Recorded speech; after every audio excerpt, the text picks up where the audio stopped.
environment.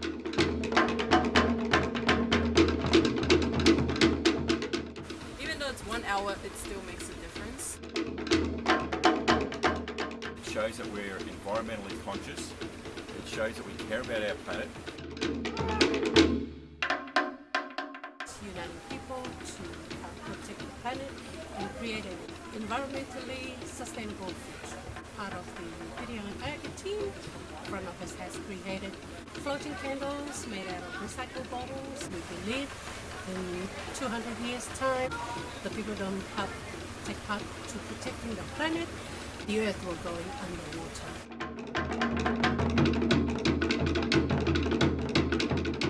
That number 60, put a little bit of sand in it and we lit it up.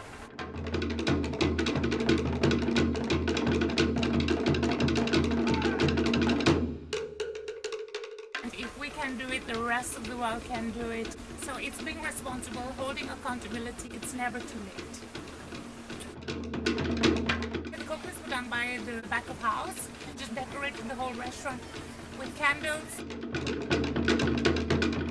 Earth Hour is a celebration, awareness of making sure that we're protecting our environment, passing the word along that our environment is something we really need to nourish with energy to make sure we're preserving as much as we can so that our future generations will too enjoy all the things that we're able to enjoy. As you can see, our beautiful interview hut was the hut that we created for today. We've had a lot of guests come through and take selfies and just raising awareness and letting every single person know that's come through to the hut to take photos, that this is something fun to take away and to hashtag Earth Hour Pacific Resort Rarotonga.